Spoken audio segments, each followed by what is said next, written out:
Okay, we're rolling. Welcome to the first episode of hopefully the first season of the Progression podcast. My name is Jeremy. This is Zach, my favorite and only bike mechanic. Thanks. And we are starting a podcast about bikes. So mostly gear chat. Every week we'll feature a bike. We have one behind us that we'll talk about, as well as the news in terms of bike gear. Mm-hmm. Yeah. And other topics that we're passionate about in terms of cycling. Everything under the sun about cycling. Great. Yeah. So why don't we do introductions about ourselves? Zach, why don't you start? Yeah. So been a mechanic for just a little under half my lifespan. Started out when I was 15, hung out at the local bike shop one too many days, picked up a couple more skills, and then went over to technology to work. So for those who don't, so we are in Singapore. For those who are not in Singapore and don't know who Technology is, they were the distributor of Trek bikes, unsurprisingly, in Singapore. So you worked at Technology? Yeah, I guess I was just really passionate about bikes, and I wanted to come and do my own little thing and provide for the community the same way it did for me when I was 15. So yeah, that's basically my story. Okay, fantastic. Thanks, dude. Okay, so I come from a totally different background. I am a middle-aged male in Lycra. I work in finance. So basically, I work in finance, but in terms of bike terminology, I'm essentially your dentist or your weekend warrior or whatever that is. I love bikes. I started cycling. I'm a COVID cyclist, right? So I started cycling at the start of COVID and continued on and spent way too much money on bikes, really enabled by my good friend here, Zach. And we love talking about bike gear, right? So that's why we're starting this podcast. Yeah, we want to make sure that we can share our opinions, right or wrong, right? Our opinions about different bikes, different gear. What we'll try to do. Did I already go through this? Never mind. Yeah, no harm, right? Yeah, no harm. Sorry. This is our third podcast, right? So we're not so good with remembering the script exactly. We don't even have a script. We have to pretend we're.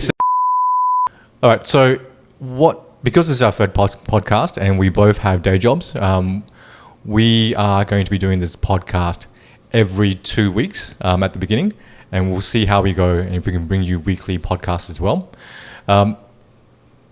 In terms of the YouTube long form content and the different materials which is already out there, we'd like to be a pretty light, easygoing podcast. So a bit like Francis Cade, a bit like those guys. Yeah. But we love gear chat, so we would be somewhat similar to Chris Miller and Jesse Coyle in terms of talking about gear, but we won't be really focused on racing because I don't race, you don't race anymore, so we're not in that scene anymore.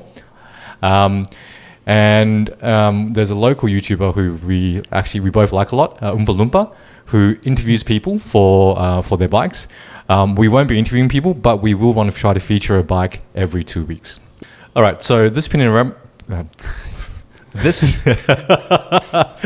Okay, so behind us we have the Pinarello Dogma F, the latest version of the Dogma. In Luxton Blue, I believe it's what it's called. Yeah. Actually, I don't know if you can actually see it in the lighting, but it's really, you can see there's quite a lot of sheen around it, and in sunlight there's a bit of the color it changes, and the color changes with the different light conditions. So it really is quite a nice bike. It belongs to James, who is someone that I cycle with every Sunday. He is a very strong cyclist. Sunday is my main ride, where I do most of where I think I get most of my fitness, and I'm pushing myself the most. Sunday for James, when he rides with me or us as a group, is his recovery ride. Zone 2. It's his zone 2 ride. So you can get that gives you a sense of how strong a rider he is. He has been cycling for quite a long time. So unlike myself, being a COVID cyclist, he is a true blue cyclist. I think he's been cycling for close to 15 years, and this is his latest bike, and it is a very, very nice bike. Zach, why don't you run through some of the specs of the bike and talk through? All right. So we have yet to weigh it. It's a size 56 Dogma F, as you guys know. Most carbon cockpit, one piece. Typical that comes with most Pinarello setups. Pardon the pun. Sorry. Damn lame, you. Then 9270 Di2 group set. So, nothing too special. It's just the latest, most updated group set. But top of the range, right? Yeah, top of the range. Yeah. And then I think the most interesting part about this build is that, and I'm not sure you can see it clearly on the video, but we will put some B-roll on top. It's the wheels are from a local Singaporean builder called Wheel Angels. So I think he is probably the biggest and most well-known pure wheel builder within Singapore. Zach, do you want to talk about the specs of the wheels themselves? Yeah, sure. 24 mil wide. Internal. Yeah. That's so thing 32s max. You're running like 28 to 32s. That's more than enough for all-rounder build. What are the hubs? Yeah, so the hubs are something that I myself have a question for, because they look extremely similar to the 240s, the DT240s, okay, but there isn't any branding on it. So I don't exactly know if James took off the sticker or I don't know what's going on. So I probably gotta ask him, but looks uncannily similar to the 240. Runs a 54 teeth ratchet system. So sounds great. Sounds exactly like a 240 as well. So I wouldn't doubt if it is. But I mean, and again, something we'll check with James, but the patents on the older generation of the DT Swiss hubs has run out, right? So actually we see from China as well, there's a lot of actually pretty good manufacturers who are making, I wouldn't say copies, but they use the design and make a very, very good version of the DT, the DT Swiss 350, 240 and 180s, right? Interesting hub. Yeah, I guess the most interesting part about the wheel to me is his choice of bearings. So he's using a Takino. It's the AC Plus ceramic. Takino it's not exactly the first choice for many when it comes to bearings. But from what I understand is that they're great manufacturers, like great tolerances, no mucking about, just good, honest work, quality material, and that's it. They haven't been marketing themselves a lot though. I mean, so they're not like so when we think about bearings on a bicycle, right, there's a couple of brands that kind of come to mind: Ceramic Speed, Kogel, Enduro, and all of that, right? I mean, they're kind of, I mean, I don't know if they only make bearings for bikes, but certainly they're the ones that do a lot of marketing. But I think in terms of manufacturing bearings, like the Japanese have been they've been doing it for a long time. Right? Japanese standard is phenomenal. You heard about Gukiso, right? Those hubs.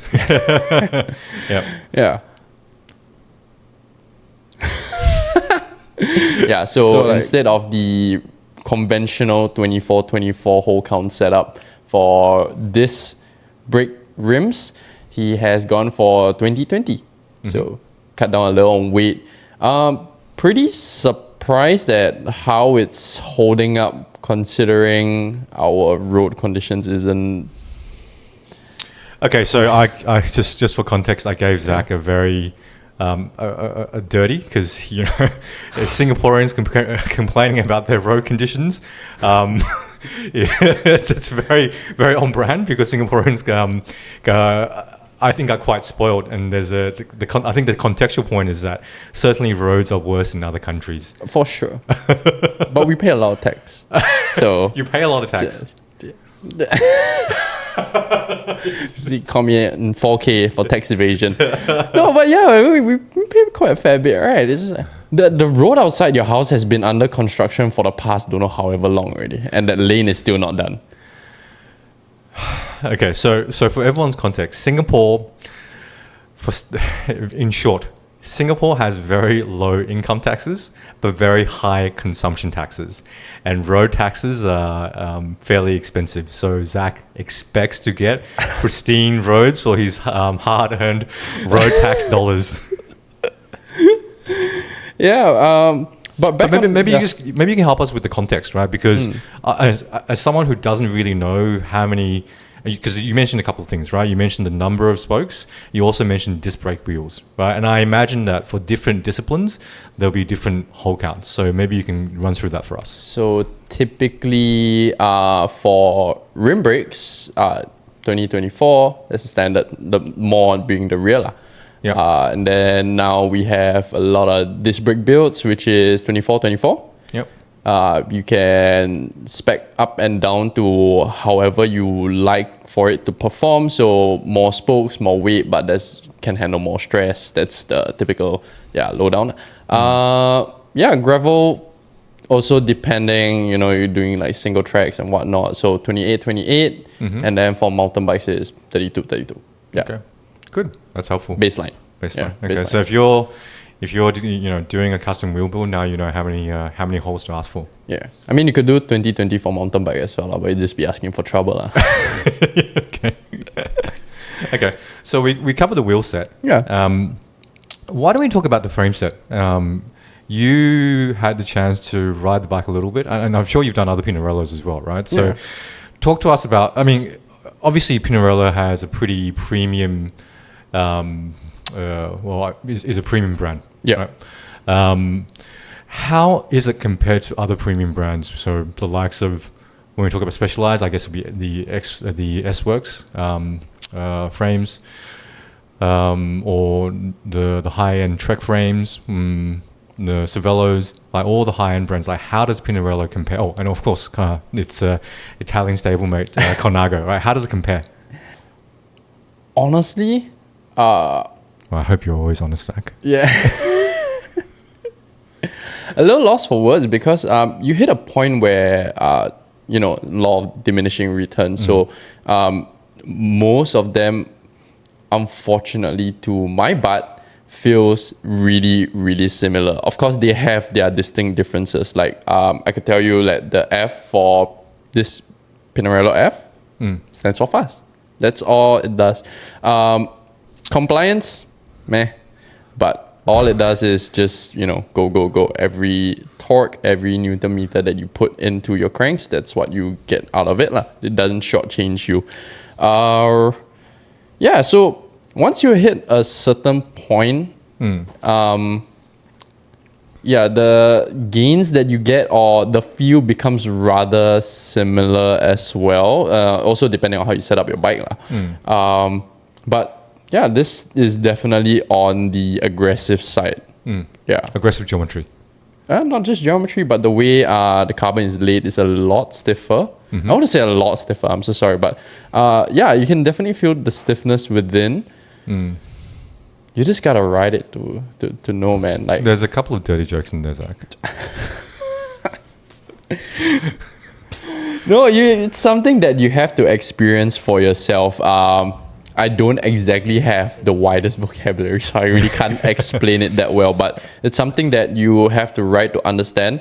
It doesn't shortchange you. It's just go every time you're on it. So, yeah. Why would someone pick this over Tarmac SL8 in the S-Works version, or Madone, or a Cervelo S5? Like, what differentiates it from those bikes? I mean, I ask you because, I'm supposed to be the one who can't feel any difference. I've got two bikes, two road bikes, and I cannot feel any difference between them, despite the fact that one is a carbon bike and the other is okay.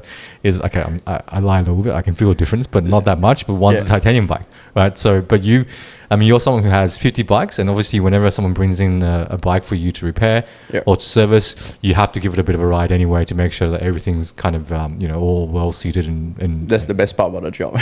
And testing the bikes, right? So you've basically have ridden every single high-end bike out there in the market. Almost. Okay, almost. So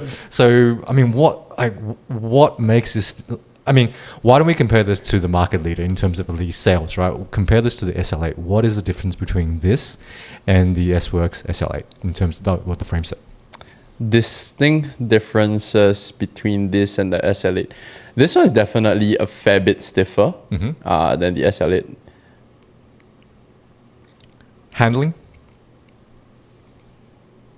Yeah, that's a very good one. This is a lot more planted. Yeah, the SL8 is pretty nippy. But to be fair, I haven't ridden a SL8 in my size. I've ridden a Dogma in my size, but not a SL8. So I can't really give you accurate feedback. But yeah, the SL8 does feel a fair bit nippier. It feels like something that you would want for a crit. You know, tight corner crits. Yeah, I'll class this under like a pro tour bike. Well, it is a tour. Yeah, it is. Correct. Yeah, my bad. I mean, we won't talk that much more about the bike because we want to try to deep dive into different things each time. So we talked a little bit about spoke count, for example, in this version. At some point, I'm sure we'll talk about the different group sets and all of that. So we'll get there. Actually, sorry, one thing we didn't talk about, saddle. Yeah, the saddle. Yeah. So this one's a little unique. I don't know. Have you seen this Never before? seen it Because before. I have yet to see. This saddle is... Have you seen this saddle before? I've never seen it before. I mean, it looks a little bit generic, but you tell me it's quite special. Yeah, right. It looks really darn generic. I'm once again sorry to say, but it's a whopping 325 USD for this. Okay. Yeah. Yeah. So, and no carbon rails. I don't think it's tie either. It looks chromo. Yeah. So nothing exactly special until you dive a little deeper. So we did a bit of research earlier on. And found out that this saddle was designed by bike fitters, so for the community. So that's it's nice to know that bike fitters are out there creating ergonomic products for the market. Probably one of the most I was going to say probably most important contact point, but you really only have 3. So yeah. No, so it's called the Gibio Miza, and I'm probably butchering the name. It's what it says there. It's Gibio. I How would you pronounce it? because it's bike fitters and there's a bio in there, I would say G bio. Makes more sense, yeah, right? dude, it sounds a lot better. Hey, here's your gay bio bikes. No, it looks like a Chinese saddle, right? So I'm just like, what a Okay, I'm sorry, James, if you're watching this, we're sorry. Okay, it is a generic looking saddle. I'm sure there is a reason why you picked it, and yeah, I mean you cycle a lot, so I and many others picked this apparently. Really? Okay. Yeah. So what I found out that this is actually intended for females. This saddle. Hey, why do you insult my friend like this? No. Hear me out. It's okay. But it is that good of a fit. Yeah. That many male end up with this saddle for their fit as well. So it says a lot. It says a lot. Yeah. Good. So yeah, it looks generic. White base, slightly shorter nose. That's about it. You really don't have anything exotic to tell you that it's a 300 USD saddle. Right? Yep. I mean, what do you think about handlebars? Like just the way it feels when you ride it. Is it good? I mean, obviously it's an aero bar, so it's not as nice to hold typically as a round bar. But talk to me about how it kind of feels, the ergonomics. Had a wee bit of sprint early on. Not much to complain. Stiff. It doesn't feel like if you put power down. If you're a bigger guy, you could still go for this. Like certain carbon bars out there, they try to skimp out on the material so that they can get the weight down. Not this though. This feels really darn solid. So once again, I can't tell you much because I don't weigh that much. I can't put in that much force. I'm sure someone else out there could probably put it in the comments if just pretend we're a huge YouTuber already and put it in the comments. But yeah, I no complaints, man. Yeah, okay. 100 something plus kg, putting out wattage. I'm sure it'll handle you just fine. Okay, good. And he's got interesting lights, right? He's got tiny little lights, but I noticed it. So basically, they're the exposure. 76. Exposure what? Sorry. It's exposure. Is this called exposure lights? Exposure lights. Yeah. They're tiny little lights. They're actually quite popular in Singapore because typically we have good lighting. Yeah. And these are lights basically for you to be seen, and they really pump out. They don't pump out a lot of lumens, but because they're small and it's very concentrated, these are fantastic little lights if you want to make sure that your super light race bike is still super light by the time you get it onto the road. It costs a pretty penny, right? Yeah, they're not cheap. They're definitely not cheap. Arendelle bottle cages. Yeah, I've heard of them. They look expensive, are they? they are. Yeah. Good eye, man. Good eye. It's 70 something euros, right? Thereabouts. Per bottle cage. So you got 150 euros worth of bottle cages on this bike. Yeah, just sitting there. Okay. And so, I mean, what are they known for? I assume they're lightweight. Just being bespoke, man. They're definitely not the lightest in the market. Mm-hmm. One of the coolest, that's for sure. Yep. They came out pretty early on. They did a couple of different carbon layouts and stuff. So anything that has attention to detail is always nice. You know, you're like you look at it and you're like, oh, they put some thought into it. Yeah. I mean, it's definitely well made, right? Like you can feel like they've actually sanded it down, and it's quite. I mean, you're not going to lose a bottle with these guys, right? Even though they're reasonably light carbon bottle cages. And not that easy to break as well, surprisingly. Yeah, so I had a crash with one of my bikes that I had this on. Bottle just flexed right out, and then that's it. Like the bottle cage literally hit the curb. It's all good. Okay, yeah, good. All right, so last piece to the puzzle, I guess, arguably one of the most important pieces is these set of Vittoria Pro Corsas on it. You've ridden a couple. What are your thoughts? Look, I absolutely love cotton tires, and if there are manufacturers out there who are going to be phasing out or not manufacturing clincher cotton tires, please don't do that. Keep making cotton tires in clincher form, okay, so that they're lightweight. But I mean, based on what you told us, right, that the frame itself is very stiff. It's a pure race bike. Not race bike, yeah. I think that would be something, the tires would be something that really kind of rounds out the build, right? So that it becomes a very livable, practical dream machine, right? So a hugely important part. And I think at some point we'll kind of deep dive into tires as well. Different kinds of construction, width and all that stuff. So I just noticed on the tires, there are these tiny little things popping out. Those little hairs. Yeah, what are they? Vent spew. It's part of the manufacturing process. Yeah, not much to know.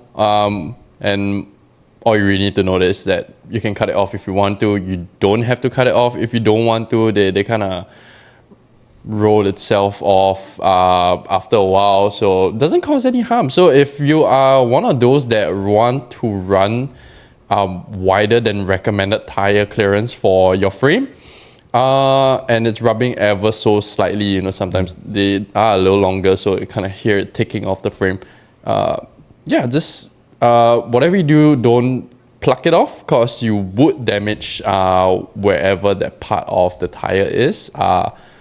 Cut it off with a really sharp and nail cutter. Yeah, that's what I use. Sorry. Yeah, so I use a nail cutter. So you do that for your clients? Yeah, if they want to. Okay. Yeah. I'll make that a special request next time. Actually, I've actually never noticed. I'm not so anal about that. I would probably shave my legs first before I worry too much about the time. I might, because you can't see in the camera, but my legs are not shaved.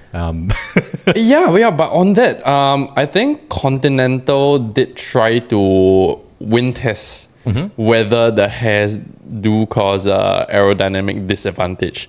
So, and it's still inconclusive. So within the margin of error. Very, very tiny margin.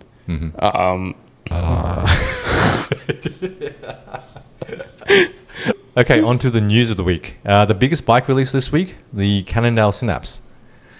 Very, very sensible bike. It's Cannondale's endurance road bike. Yep.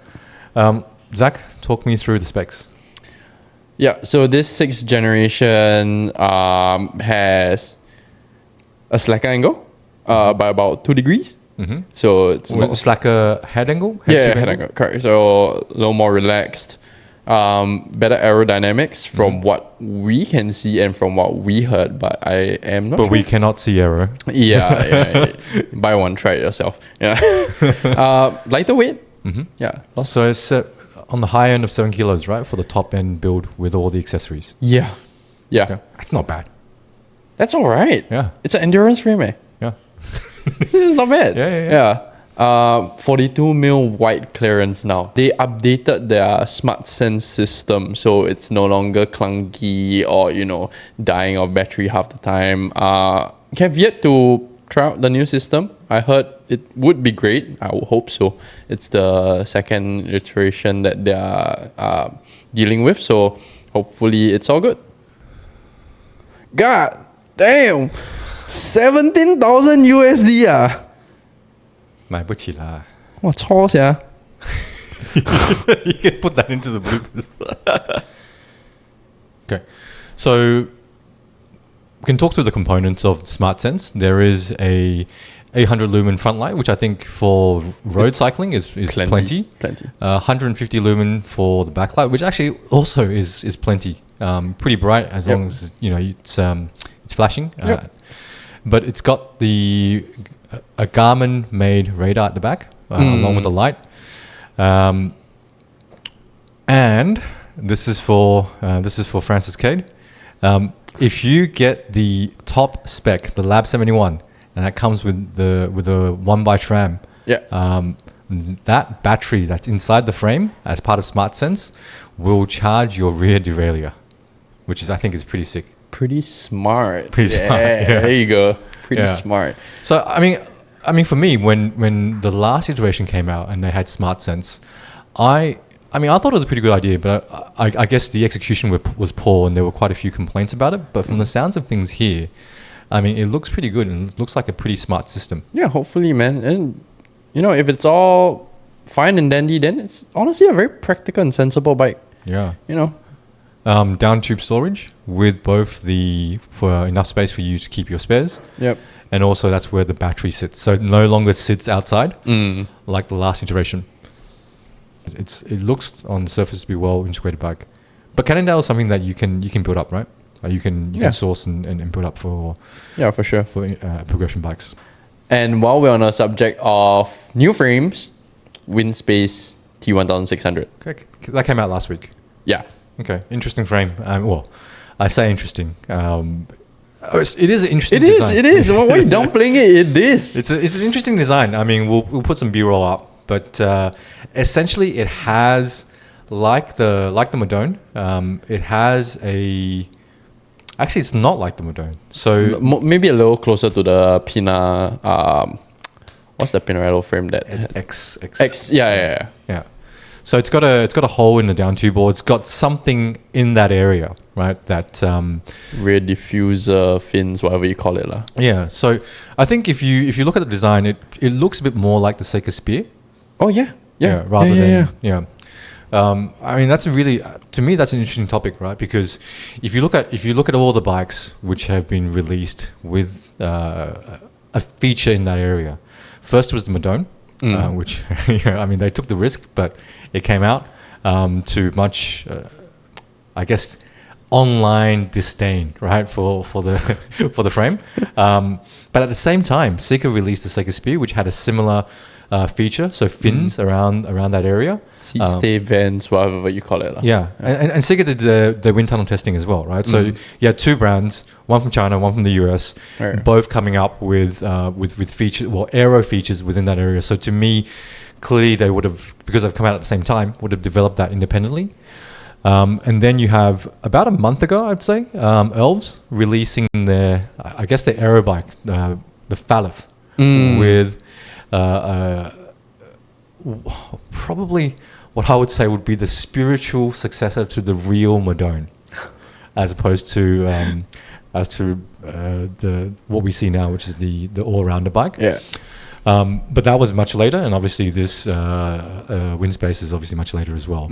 So you would say that these guys would have drawn inspiration from the two first bikes, and I mean, I don't know if Windspace did their testing. I think they say they've done it, but they'll release their results at another time. I'm pretty sure Elves haven't done any testing. So, but I guess the idea is catching on, and there is something to be done, right? And it makes sense because you've got so much at the front of the bike that's been done already to make it as aero as possible. That really, where are you going to go, right? Yeah, you can only move back, from where you start. Yeah, but arguably the front is the most important because that's where it hits first, right? And then it's just cleaning out the air all the way to the rear. So, well, I mean, that's the thing about this, right? So yes, the front is the most important, but the way they're talking about it is the way it interacts with your legs and your body, and how it kind of then because the back would be important, right? Because yes, frontal area is important, right? But then the whole point of air resistance is that it disrupts. You want to keep the air like attached for as long as possible, and you want the air behind you to be as clean as possible. Yeah. So I mean, I'm not an engineer, right? But beyond us. But it does make a lot of sense. To me, it just looks cool, man. I was just buying just because it looks cool. But to me, the most shocking part about this frame is that, I mean, this is a Chinese made frame. Well, sorry, a lot of frames are made in China, but this is from a Chinese brand. Yeah. The price is 3,005 Singapore dollars, so that's probably about 2,005 USD. God damn. That's 4K after GST. 4K after shipping and GST. Thereabouts, yeah. So it's. I mean, that's a pretty premium frame, right? That's a pretty premium price for a Chinese company, from what we're used to, right? But I mean, to be fair to Windspace, they would have been one of the first Chinese brands to really market out to instead of market out from China and market into the West. Yeah. So they do have some brand cachet. Yeah. But yeah, I mean, I don't know. I mean, what are some of the other frames that are kind of in that price range from Western brands? You wouldn't get the top of the line, but Yeah, that's the thing. $4,000. Actually, that's a very good question. Most of them do feel a bit subpar in terms of frame spec compared to the Windspace. Yeah. I mean, it's pretty light, right? About 800 grams for size 54. 54. Okay. If I'm not wrong. Okay. Yeah. So very light aeroframe. But I think this is actually a good, I guess, a good segue to talk. And again, we will deep dive into this. But I think there's a couple of Chinese brands, right, that have done pretty well in terms of doing the Western marketing. So we've got the original Windspace. We've got Seeker, which is probably a little bit more premium in terms of their positioning, a little bit newer. We've got Elves, which is probably less premium in terms of their overall marketing. Yep. We got a few up and comers though, like Tavello. Yep, Tavello is a good one. Right. We met them at the Taipei bike show. Yeah. Seemed nice bunch of people, and I think it's been reviewed quite a bit. So Jesse Coyle had one, and GC Performance had one. I think he had some issues with it. Peak Talk had some major issues with it, but I mean, it looked like there were some issues initially with the they're still updating. Yeah, the quality control, right? But I mean, when we met them in the Shanghai Bike Show, you had a look inside the frame. It looked good. It looked good. Ballooning process was pretty darn clean. Okay. Yeah. So I don't know. Probably just QC like you said. Yeah. Also released 2 weeks ago, Factor. They released the Monza. Yep. Something that would be close to your heart because I mean I've seen you've done up a lot of Factors. Talk me through what you think about the Monza. The Monza looks great from what we can tell online because it has yet to be officially released, so we can't have one on hand. But yeah, still as aerodynamic as the Ostrovam, surprisingly, because... So for context, Ostrovam is the aero bike? Yeah, the Pro Tour bike. Okay, yeah. And what's the other one that they have? O2 O2 okay. Yeah, O2 but that one's catered towards more like hill climbs and stuff like that. Yeah, it's a climbing bike.